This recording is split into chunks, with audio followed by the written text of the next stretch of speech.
kadang-kadang juga ada beberapa yang tidak konsisten dengan itu, mereka pada saat lomba ngeblank dan memang terjadi. Jujur menurut saya untuk latihan yang sesingkat itu tapi prestasi yang diraih sebanyak itu luar biasa banget ya kan Tin ya? Betul. Tantangan terbesar apa yang dihadapi Tin? Tantangan terbesar itu adalah mengalahkan diri sendiri. Gitu kan, kadang-kadang ya apalagi anak zaman sekarang ya, kalau sudah dibahas tentang hal-hal yang mengarah ke percintaan pasti nomor satu itu jalannya. What's up and welcome to Sakuseta Podcast.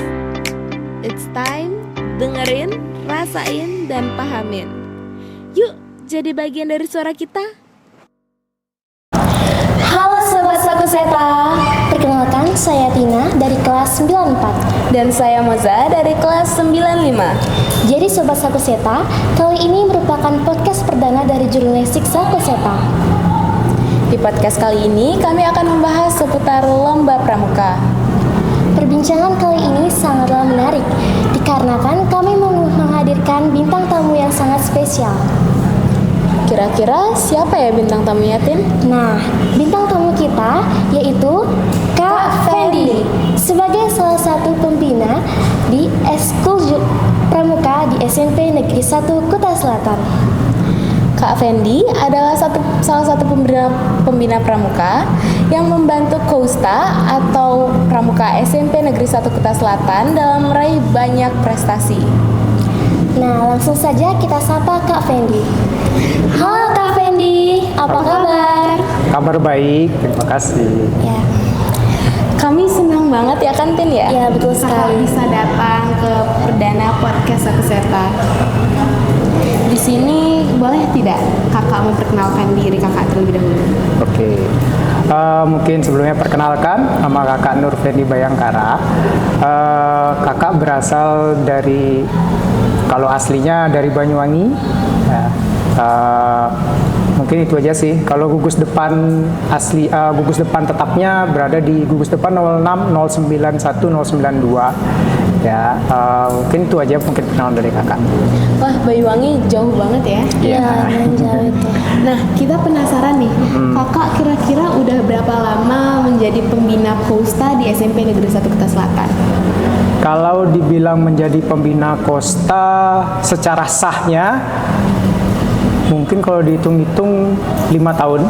Wah, cukup lama sekali ya. Tapi kalau secara tidak sahnya sudah lebih dari 10 tahun. Wah, hebat sekali. Hampir setengah usia kita ya, Iya, Tin, ya, ya. betul sekali. Nah, kalau gitu boleh nggak kita lanjut ke pertanyaan Kak? Boleh. Oke, baiklah. Untuk pertanyaan pertama, Kak, boleh ceritakan sedikit mengenai lomba pramuka kemarin? Itu lomba apa dan diselenggarakan di mana? Oke. Lomba pramuka kemarin itu adalah lomba tingkat 2. Lomba tingkat 2 itu adalah lomba yang berjenjang. 2 berarti itu adalah di tingkat Kecamatan Kuta Selatan yang dilaksanakan di Pecatu. Dan kalau lomba tingkat itu sebenarnya berjenjang, jadi dia sehabis di kecamatan, pemenang juara 1 putra dan putri nanti akan mewakili Kuta Selatan di Badung. Tuh, jadi nanti dan seterusnya, nanti pemenang di Badung pun putra putri akan melanjutkan. Ya, kemarin kita kebetulan memang mendapatkan hasil yang maksimal dari adik-adik kita. Saya menyebutnya adik-adik ya, karena di pramuka adalah sistemnya adalah adik-adik, bukan anak-anak ataupun yang lain. Kemarin banyaklah dari sekian lomba, mungkin bisa dibilang terutama di putri dari 9 lomba menghasilkan 8 lomba, entah juara 2 ataupun juara 3 seperti itu. Ya, dari lomba tingkat seperti itu sih kalau penjelasan dari saya. Wah, luar biasa sekali. Kakak telah membawa nama SMP Negeri 1 Kuta Selatan sampai tingkat kecamatan ya. Lanjut ke pertanyaan berikutnya ya Kak. Silakan. Berapa lama persiapan yang dibutuhkan untuk lomba kemarin dan di mana saja persiapannya? Oke, kalau dibilang persiapan kurang lebihnya 2 minggu ya, kalau nggak salah saya ngitung. Persiapannya 2 minggu dan kita latihan di sini di sekolah di SMP 1. Ada juga beberapa momen kita latihan di luar, seperti di mana namanya, di Jalan Bukit Hijau. Terus ada juga beberapa tempat yang lain kayak Di Muaye kalau salah kita sempat latihan di sana untuk fisik, lalu tempat lainnya juga ada sih. Jadi kita nggak cuma belajar latihannya di sini saja, kita latihannya mencoba beberapa tempat juga. Tuh. Jujur menurut saya untuk latihan yang sesingkat itu tapi prestasi yang diraih sebanyak itu luar biasa banget ya kan Tin ya? Betul. Terus tempatnya berbagai, jadi nggak cuman di sana dan di sini, kayak melatih fisik mereka gitu. Keren sih. Oke, lanjut ke pertanyaan ketiga. Bagaimana proses persiapan sebelum lomba? Apakah ada latihan khusus atau strategi tertentu? Kalau dibilang latihan khusus sih tidak ada, dan strategi tertentu juga nggak ada sih, karena kita yang penting adalah konsistensi aja. Jadi konsistensi latihan kita jalani. Kalau misalkan apapun itu kita jalan tidak konsisten, hasilnya juga nggak akan maksimal. Semisal kemarin kita belajar poin A, salah satunya mungkin adalah semboyan. Semboyan sudah kita siapkan nih, sudah kita siapkan dengan matang. Tapi kalau kadang-kadang juga ada beberapa yang tidak konsisten dengan itu, mereka pada saat lomba ngeblank, dan memang terjadi. Itu loh, mereka pada saat lomba seharusnya dapat poin sekian menjawab soal, ternyata tidak ada sama sekali. Mungkin karena faktor grogi bisa jadi, karena kita selama ini latihannya hanya dengan teman sendiri kan, tidak pernah latihan dengan musuh-musuh yang lain ataupun saingan yang lain, tidak pernah. Jadinya begitu di sana grogi mungkin mereka keluar dan tidak mendapatkan hasil, ya itulah yang terjadi. Ya kalau strategi ya belajar terus belajar sih, karena apapun itu kalau kita tidak mau belajar, kita tidak akan bisa mendapatkan hasil. Oke, berarti kakak mendisiplinkan adik-adik untuk belajar agar bisa disiplin gitu ya? Kalau disiplin, jujur aja, mohon maaf nih, kalau disiplin pasti kita menerapkan sistem disiplin. Cuman kadang ada mungkin beberapa adik-adik yang terlalu menganggap kurang serius. Tuh, jadinya hasilnya pun juga ada memang tidak maksimal. Tuh, kita memang selalu ingin disiplin, menjalankan apapun itu disiplin, entah waktu, entah konsistensi dan yang lain-lain. Cuma tergantung dari masing-masing orang. Ada yang mungkin merasa aku mau nih, aku bisa kok, aku mau kok, ayo jalan. Tapi ada juga beberapa adik-adik yang enggak, yang penting aku ikut aja, udah selesai itu. Oke. Langsung ke pertanyaan berikutnya ya Kak. Prestasi apa saja yang berhasil diraih oleh tim Pramuka SMP Negeri 1 Kuta Selatan dalam lomba tersebut dari yang kakak sebutin tadi? Jadi secara spesifiknya. Secara spesifik, pertama mungkin yang putra, kalau tidak salah ya, saya agak-agak lupa juga. Dua perak itu yang pertama adalah lomba peta pita. Itu membuat sebuah peta perjalanan dari satu titik ke tempat yang lain. Dan lagi satu itu senam pramuka, mohon maaf, lomba ketangkasan baris berbaris tongkat untuk di tingkat putra. Lalu tingkat putri sepertinya sama juga, 2 poin itu mendapatkan perak. Lalu sisanya perunggu itu ada menaksir, ada semboyan, apalagi sebentar saya ingat, pioneering meja makan, administrasi, dan yang lain-lain lah. Pokoknya banyak. Kebanyakan kita mendapatkan hasil kemarin, juara 2-nya itu ada 4 poin, juara 3-nya itu ada 6 poin, begitu. Jujur menurut saya itu pasti persiapannya susah banget, kayak 2 minggu buat lomba kayak gitu tuh susah banget pasti. Jadi keren sih buat Kosta, itu membanggakan. Alhamdulillah. Oke, lanjut ke pertanyaan kelima. Menurut kakak apa kunci utama sehingga tim bisa meraih prestasi tersebut? Kunci utama itu adalah saling percaya. Kalau diantara mereka tidak bisa saling percaya satu sama lain, pastinya ada crash dong.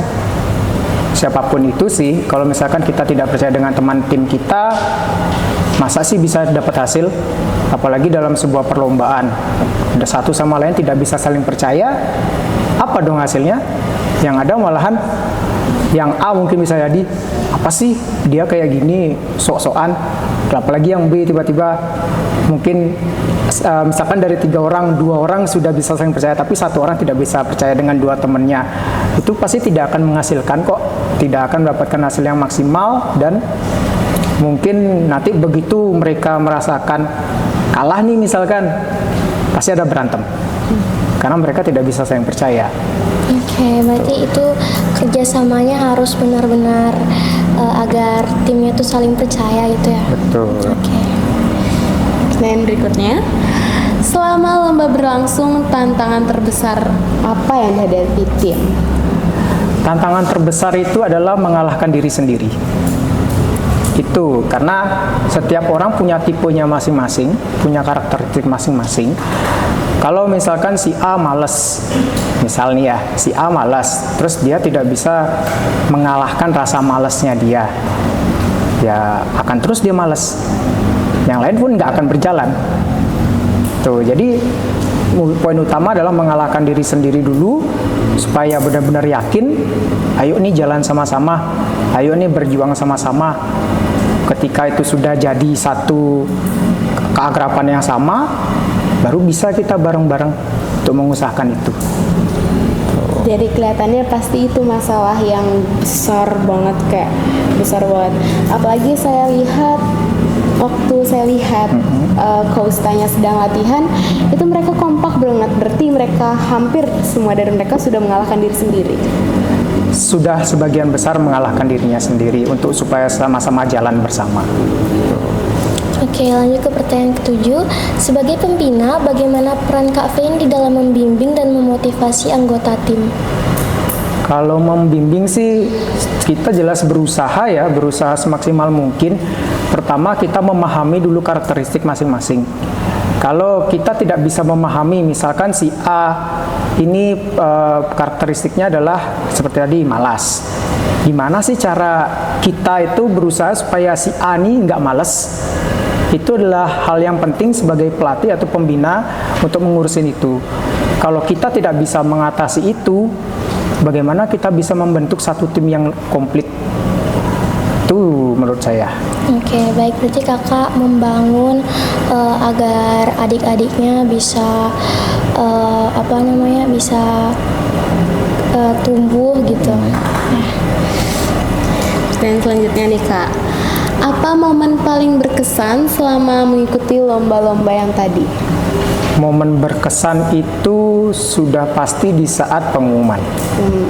Ya, karena itu adalah momen di mana hasil mereka tahu apakah hasil latihan kita selama berhari-hari atau berminggu-minggu ini membuahkan hasil atau tidak. Ada beberapa momen yang mungkin di saat nama mereka tidak dipanggil, nama sekolah tidak dipanggil, juara 1 seperti itu. Ada. Di saat itu mereka mungkin, kenapa sih nggak juara 1? Kenapa sih kita bisa kalah? Mungkin usahanya adalah kurang. Usaha tim yang juara 1 udah pasti lebih dong daripada usaha kita. Kalau misalkan kita mendapatkan juara 3, berarti usaha juara 2, juara 1 lebih banyak dibandingkan usaha kita.